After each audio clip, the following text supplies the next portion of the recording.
नमस्ते, सत श्री अकाल। कैसे हैं आप लोग? उम्मीद करती हूँ ठीक होंगे, खुश होंगे। मैं हूं रज़िका अली और मेरे साथ है तारिक नियाजी। अस्सलाम वालेकुम, नमस्ते, सत श्री अकाल। उम्मीद करता हूँ ठीक होंगे, खुश होंगे। दोस्तों जहाँ रहें खुश रहें, माँ बाप का ख्याल करें, माँ बाप है तो सब कुछ है। चैनल को सब्सक्राइब, वीडियो को लाइक, दूसरे से जरूर बेल आइकन को तो जरूर प्रेस करें ताकि आने वाली हर वीडियो का नोटिफिकेशन आपको टाइम टू टाइम मिलता रहे। सो आज के हमारी वीडियो है बहुत ही इन्फॉर्मेटिव, बहुत ही इंटरेस्टिंग, बहुत ही रिक्वेस्टेड। सो स्टार्ट करते हैं अपनी वीडियो को। Let's start. ओके गाइस, तो वीडियो का टाइटल है हिंदी में। सो स्टार्ट करते हैं। मैं पढ़ने से कासिर हूँ और मैं पढ़ने से कासिर हूँ। Hindustan news and tips. शादी हो रही है। मुझे कॉर्नर कर रहे हैं तुम। जापानी या चाइनीज बोला है? पाकिस्तानी मामला भी लग रहा है। नमस्ते, मैं हूं सुरेश कुमार इकलवे और आप देख रहे हैं हिंदुस्तान न्यूज एंड टिप्स। दिसंबर 2019 में पाकिस्तानी मीडिया ने एक सनसनीखेज खुलासा किया था। बताया गया था कि चीन पाकिस्तान कॉरिडोर के रास्ते बड़े पैमाने पर महिलाओं की तस्करी की गई है। साथ ही पाकिस्तानी बहन बेटियों की चीनी पुरुषों के साथ गैर कानूनी तरह से शादी रचाई गई है। अब इस रैकेट को चलाने वाले में जिन लोगों का नाम सामने आ रहा है उसमें पाकिस्तान की एक शक्तिशाली महिला भी संदेह के घेरे में है। हालांकि पाकिस्तानी मीडिया इस मुद्दे पर बोलने से डर रहा है, पर ऐसा संदेह है कि यह पावरफुल महिला इमरान खान की बहन अलीमा खान है, जिसके सीधे तार चीन से जुड़े हुए हैं और उसने तस्करी के इस धंधे से अरबों रुपए कमाए हैं। इतना ही नहीं, यह संदेह इसलिए भी मजबूत हुआ है क्योंकि गैर सरकारी संगठनों ने इन शादियों को लेकर जितने आंकड़े दिए हैं वह नवाज शरीफ शासन के वक्त के मुकाबले दोगुने से भी ज्यादा हैं। खास बात यह है कि पाकिस्तानी बहन बेटियों से शादी कराने में पैसों का बड़ा खेल हुआ है और ये पैसा रजिस्ट्रार और पीटीआई कार्यकर्ताओं के माध्यम से किसी प्रभावशाली महिलाओं को पहुंचाया गया है। दरअसल पाकिस्तानी लड़कियों से शादी कराने के लिए चीनी एक अच्छे जीवन का लालच देते हैं। इसके लिए वे गरीब पाकिस्तानियों और भ्रष्ट अधिकारियों को मोटा पैसा देते हैं, जो सभी एक दूसरे से चैन की तरह जुड़े हुए हैं। मगर असली पीड़ा उन पाकिस्तानी लड़कियों को उठानी पड़ती है जो सुनहरे ख्वाब के साथ ससुराल पहुंचती है। उन्हें चीन में जबरन गर्भधारण, वैश्यावृत्ति और बेहद कठिन हालातों से गुजरना पड़ता है। पाकिस्तान में उनका एक चीनी पति बनता है, लेकिन चीन में जाते ही पूरा परिवार उसका पति बन जाता है, जहां देश शोषण की सारी सीमाएं अल्लाह की चीख में दबकर रह जाती है। खास बात यह है कि इमरान सरकार ने दिखावे के लिए 2019 में 52 तस्करों को गिरफ्तार किया था, मगर ऊपर से दबाव के बाद संघीय जांच एजेंसी ने उन्हें 3 दिन बाद ही रिहा कर दिया। ये सभी तस्कर चीन के नागरिक थे और इनमें से कई लोगों का अलीमा के साथ नजदीकी संपर्क था। हैरानी की बात यह है कि 2019 के बाद से फिर से ऐसा कोई मामला दर्ज नहीं किया गया है और पाकिस्तानी लड़कियों की तस्करी का धंधा आज भी धड़ल्ले से चल रहा है। गौरतलब है कि अलीमा खान दिसंबर 2008 में उस वक्त सुर्खियों में आई थी जब पाकिस्तान सुप्रीम कोर्ट ने अलीमा खान को एक सप्ताह के भीतर 2,940 करोड़ रुपए जुर्माने के रूप में जमा करने का आदेश दिया था। मगर अपने भाई के प्रधानमंत्री के चलते यह सारा मामला पूरी तरह से दबा दिया गया था। यही नहीं, फेडरल बोर्ड ऑफ रेवेन्यू ने यह जानने की कोशिश नहीं की कि अलीमा खान के पास अरबों रुपए की बेनामी संपत्ति कहां से आई है। अब इमरान खान की सरकार संकट में है तो गड़े मुर्दे फिर से उखड़ने लगे हैं और अलीमा खान की बेनामी संपत्ति और उनके द्वारा पाकिस्तानी लड़कियों की तस्करी के किस्से भी सामने आ रहे हैं।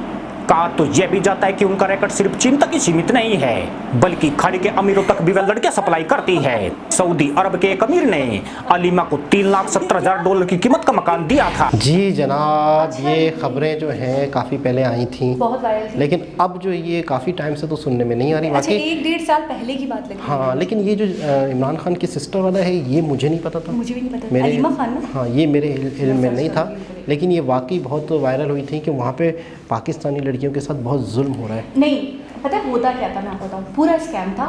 होता ये था कि बहुत हैंडसम सुंदर छे लोग अच्छा अच्छे जो चाइनीज़ लड़के थे वेल सेटल्ड, उनको दिखाया जाता था।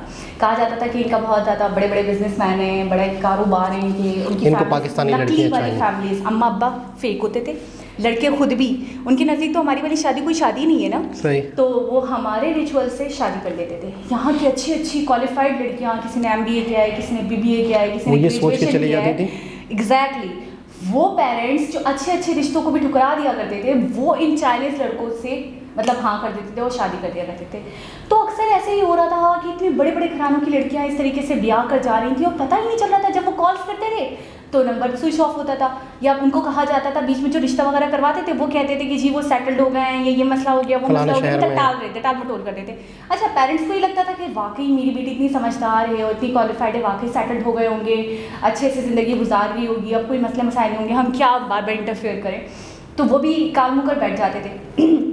ये सिलसिला काफ़ी दिनों तक चलता है। उसके बाद हुआ कुछ यूँ कि ये पहले ऐसा करते थे कि यहाँ पे पाकिस्तान में ही लड़कियों को बंदी बना कर रख देते थे। और अच्छा, एक साथ ऐसा नहीं होता था, एक दिन में एक की शादी होती थी। इनका जितना ग्रुप था ना, जैसे 10-12 लड़के थे, उन सब की एक ही दिन में जैसे शादी हो गई थी, उनकी जो वाइफ होती थी ना, उनको एक रूम में लॉक कर दिया करते थे। उस रूम में लॉक कर दिया करते थे और बहुत ज़्यादा मतलब ना कॉल करने देते थे, ना कांटेक्ट करने देते थे, और हत्ता की धमकियाँ दिया करते थे। ये जो चाइनीज़ लड़के हैं, ये कहीं से भी शरीफ नहीं होते, ये धमकी दिया करते थे। ट्रांसलेटर रखा था बाकायदा इन्होंने कि जो भी बात करते थे चाइनीज़ में करते थे, तो फिर वो उनको उर्दू में डब करके, वो ट्रांसलेटर इनके लिए मखसूस था, वो बताया करते थे उस लड़की को या उनकी वाइफ्स को कि ये कह रहे हैं, ये कह रहे हैं, ऐसे करो, धमका रहे हैं, आपको कह रहे थे अगर आपने ऐसा करा, अपने पेरेंट्स को इन्फॉर्म किया, जिनको नंबर याद थे या जो करना भी चाहती थी इन्फॉर्म, तो वो डर के मारे नहीं करती, तो हम उनको मार देंगे, हम उनको भी मार देंगे और तुम्हें भी मार देंगे, और तुम्हें तो कोई देखेगा नहीं, किसी को नहीं पता, सब समझेंगे कि भाई शादी हो गई, चली गई वो चाइना। तो हुआ ये, एक लड़की ने कहा, उसने ये कहा मेरी मदर की बहुत ज़्यादा तबीयत ख़राब है, आप जैसा कहोगे मैं वैसे ही करूँगी, लेकिन आप मुझे बस एक कॉल करने दो।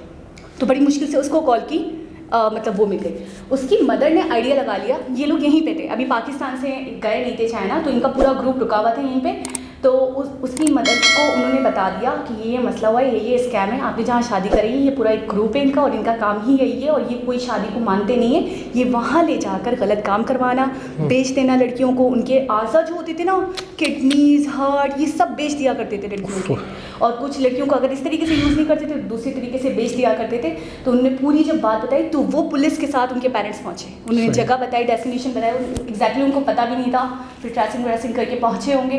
तो इस पूरे ग्रुप को पकड़ा गया था हमारे पाकिस्तान में। उसके बाद से ये वाली बात ख़त्म हो गई, दब गई। अब आज मैंने ये वीडियो देखी दोबारा से कि इसके अंदर इमरान खान की बहन मुलविस थी। अब ये बताया जा रहा है कि अब इमरान खान के ज़ाहिर सी बात है डामाडोल के टाइम चल रहा है, तो अब ये चीज़ें अब सामने आ रही हैं, पहले कोई उठा नहीं सकता था, यानी नहीं उठा था बीच में भी, नहीं इमरान खान के इनकी बहन का नाम आने के बाद, हाँ इनकी बहन का नाम इमरान खान के आने के बाद तो ये बिल्कुल दब किया था। हाँ, इस पर एक्शन भी लिया गया था, उन चाइनीज़ लड़कों को नहीं छोड़ा गया था, उनको जेल हुई थी बाकायदा, उनको पकड़ लिया गया था, मुकदमा चला था उन पर। एक और चीज़ है, दो बातें मैं करूँगा। एक, सबसे पहले तो पाकिस्तान की जो सोच है, पाकिस्तानियों की जो सोच है, वो फॉरेन कंट्रीज़ वालों के लिए, चाहे वहाँ के वो भंगी ही क्यों ना हो, फॉरेन कंट्री का लड़का है, बाहर का लड़का है, बाहर का मतलब बाहर का बड़ा ब्रांड है वो, कोई मतलब क्या लो दुबई में जाके वो स्वीपिंग कर रहा है, और जब वो यहाँ आ रहे तो उसके ऐसे नखरे उठाए जा रहे हैं। बाद में पता चल रहा है मुझे रिश्तेदारों से या दूसरों से, पहले तो उसके बड़े नखरे उठा रहे हैं, यार हर कोई कह रहा है हमारी लड़की ले लो, हमारी लड़की ले लो। बाद में पता चल रहा है जी वो किसी मॉल के अंदर स्वीपर है। ठीक है, पहले तो ये सबसे घटिया सोच है हमारी कि बाहर के लोग आप मतलब सबसे पहले तो आप ये देखो ना कि बाहर है तो किसका क्या मतलब है। हमारे यहाँ गुलामी वाली सोच बहुत अच्छा पक्की है। और बात बताऊँ, दो बातें मैं करूँगा। एक ये वाली हो गई कि सबसे पहले तो हमारी ये सोच है। अच्छा, दूसरी सोच ये है कि आप किसी को भी लड़की दे दो, किसी को भी, चाइनीज मतलब आप इतना बेजार हो अपनी ना जात के, ना बात के, ना आपकी कास्ट, ना कुछ और, आप किस बेस पे दे रहे हो। लैंग्वेज तक तो उसको अंडरस्टैंड नहीं करनी आती थी। वो कोई ऐप था, मुझे अभी सही से याद नहीं आ रहा, तो वो उससे डब करके वो लड़की समझती थी कि वो क्या कह रहा है, लड़का क्या कह रहा है, और लड़का उससे डब करके समझता था कि बाकायदा ट्रांसलेटर के थ्रू कि वो लड़की क्या कहना चाह रही है। मतलब इतनी जल्दी आपको या इतनी आपको मतलब अपनी अच्छी खासी क्वालिफाइड जो लड़कियां थी ना, जिन्होंने इंटरव्यूज दिए, आप एक दफ़ा उनकी शक्लें देख लेते, हल्की हल्की उम्र की लड़कियां, सिर्फ ये सोच के कि बाहर के लड़के हैं वो मतलब अब क्या मैं क्या बोलूँ। अच्छा, एक चीज़ मुझे और याद आ गई, बहुत अच्छे लगते थे मुझे, चाइनीज़ बहुत अच्छे लगते थे। मैं आपको दिल की बात बताऊँ, मुझे इस इंसिडेंट के बाद से ना सख्त शदीद नफरत हो गई। अच्छा, एक चीज़ और जहन में आ रही है मेरे ये वीडियो देखते हुए कि चाइना के बारे में हमें खान सर की एक वीडियो देखी थी जिसमें वो बाकायदा आज़ाद बेचते थे लोगों को, याद आ रहा है आपको? तो चाइना कमाने के लिए, अच्छा चाइना की बहुत सारी बातें मैंने नोट की, जैसे प्लास्टिक के अंडे, प्लास्टिक के चावल, प्लास्टिक की कैबेज, हाँ गोभी, यूँ पूरे पानी में एक लेयर बनाई, फिर उस लेयर को उन्होंने आपस में यूँ मरोड़ के गोभी बना दी। मतलब कहने का मतलब ये है कि चाइनीज़ कमाने के लिए कुछ भी कर सकता है, कुछ भी कर सकते हैं, तो दूसरी आवाम के साथ क्या करें? नहीं, वहाँ पर मुसलमानों के साथ जो जुल्म हुए, वो आज तक पाकिस्तान में नहीं हाईलाइट हुए, क्योंकि चाइना के साथ हमारे मामलात बहुत अच्छे हैं। आवाम कहे कि यार चाइना के साथ जब ये मामलात है तो आप चाइना के, ठीक है ना, तो मतलब अच्छा ये चीज़ बाकायदा इंटरनेशनल मुद्दा भी बना था, तो इंटरनेशनल लॉ के थ्रू चाइना पे प्रेशर दिया गया कि आप ये इंसानी हकूक़ की खिलाफ वर्जी कर रहे हैं, आप इंसानों के साथ गलत कर रहे हैं, उनके आपको एक बात बताऊं, मैंने पाकिस्तानियों की सोच देखी है। हमने देखा है कि हम अपने आप को खुद ही वैल्यू नहीं देते, और जब तक आप खुद को वैल्यू नहीं दोगे ना तो सामने वाला आपको वैल्यू नहीं देगा। हम ये कहते हैं कि हमारे पास बाहर का कार्ड होना चाहिए, हमारे पास बाहर का वीज़ा होना चाहिए, हम कुछ भी करके बाहर की सिटीजनशिप ले लें, हमारा पाकिस्तान अच्छा नहीं है। अच्छा, सबसे ज़्यादा कमतर समझते हैं हम, हर मुल्क से हम कमतर हैं, चाहे वो UAE हो गया, चाहे वो अमेरिका हो गया, चाहे वो न्यूयॉर्क हो गया, चाहे वो चाइना हो गया, चाहे वो जापान हो गया, सबसे हम कमतर हैं। सिर्फ और सिर्फ आला व अरफा कब समझते हैं? इंडिया से बेहतर है। आप देखिएगा हर पाकिस्तानी आपको कहेगा हम अमेरिका से बदतर हैं, हम इससे बदतर हैं, हम फलाने से बदतर हैं, हम इससे बदतर हैं, लेकिन जब इंडिया की बात आएगी ना तो कहेंगे नहीं हम उनसे अच्छे हैं। वहाँ पे मतलब एक मेंटलिटी, हमारा माइंड सेट है शुरू से, वहाँ पे वो सेट किया गया है। हमारे इंडिया में, सॉरी कहते हैं इंडिया में गुर्बत बहुत है। तो मैं कहता हूँ अगर आज का इंडिया आप देख लो ना तो पता चल जाएगा कि गुर्बत कहाँ है कहाँ नहीं है। लेकिन ये कि जो हमारे यहाँ जो मेंटलिटी है ना कि हम बाहर के, यूरोप के, चाइना के लड़के और ज़बरदस्त। अच्छा, अभी भी अक्सर अखबार पढ़ो, अखबार में इश्तिहार होते हैं ना, जैसे जॉब के इसके उसके साथ ज़रूरत रिश्ता होता है, तो पता है बीच में क्या लिखा होता है? ग्रीन नेशनलिटी, अमेरिकन नेशनलिटी, हमारे पास बाहर की नेशनलिटी के रिश्ते हैं। अच्छा, मैं ये सोच रहा हूँ कि बाहर बहुत सारे लोग कवारे बैठे। अच्छा, मैं एक बात बताऊँ, मैं आपको एक बात बताऊँ, मैंने यूरोप की नेशनलिटी के लड़के हैं, इत्तेफाक हुआ, वो एक चेयरमैन थे, तो वो चाइनीज़ थे। आप यकीन करो उनके बराबर में आप खड़े होंगे ना, आपको स्मेल आएगी। चूहे खाते हैं, पता है क्या? कुछ नहीं खाते और आप अपनी बेटी दे रहे हो, मतलब आपकी नस्ल। अच्छा, सोचो तो सही एक दफ़ा यार, एक दफ़ा सोच लो। अच्छा, ये चीज़ तो चाइनीज़ हो गई। इसके अलावा मैं और भी सोचता हूँ कि अक्सर माँ बाप अपनी बेटी को ज़िंदगी भर किसी के हवाले कर रहे होते, नहीं सोचते। वो सबसे पहले पॉजिटिव सोच रहे होते हैं कि अच्छा लड़का है, अच्छा ख़ानदान है, बस दे दो। पीछे के क्या मामला आते हैं इस वक्त वो जो बन के आए हैं वो रिश्ते के लिए आए हैं, वो रिश्ते के लिए आए हैं, किस थर्ड पार्ट से आए हैं। और कई लोग तो मैंने अभी ऐसा भी देखे हैं कि आर्जी तौर पे रेंट पे घर ले लेते हैं। जब रिश्ते की कहानी चल रही होती है, आर्जी तौर पे कहीं चले जाते हैं, मोहल्ले वाले कोई पहचानते ही नहीं। या किसी, अच्छा किराए पे आप कहीं रह रहे हो ना, किसी को नहीं पता होता पड़ोसियों को किराया का या रेंट, कौन पूछेगा? अच्छा, अच्छी जगह पे 3 महीने का रेंट क्या होगा? 40,000 रुपये रेंट ले लो, 1.5 लाख रुपये रेंट हो गया। 1.5 लाख रुपये में आप बेहतरीन फ्लैट ले सकते हो। उन 3 महीनों के अंदर शादियाँ हो जाती हैं, और ज़िंदगी भर लड़की जो फिर वो वापस अपने पुराने झुग्गियों में आते हैं ना, जब वो वापस तुम्हें पता चल जाता है। तो ये है कि हमेशा हर किसी को चाहिए कि लड़की देते हुए बहुत सोच समझ के, बहुत ठंडे तरीके से सोचें। हर चमकती हुई चीज़ सोना नहीं होती। बिल्कुल, हम सोचते हैं ना फॉरेनर्स बहुत अच्छे, और ज़बरदस्ती नहीं कर, अच्छा ज़बरदस्ती नहीं करना चाहिए लड़की देते हुए, ज़बरदस्ती नहीं। उसकी वजह कि अगर नहीं हो रहा वो शादी में बड़ी जल्दी करते थे ये लोग, शादी करते हैं। मैं वही कह रहा हूँ कि ज़बरदस्ती करने से, जल्दी करने से गलत हो जाता है। अगर नहीं हो रही तो उसमें कोई कुदरती बेहतरी होती है। खैर दोस्तों, दोबारा किसी और वीडियो के साथ आपसे मुलाकात होगी, जब तक के लिए अल्लाह हाफिज़।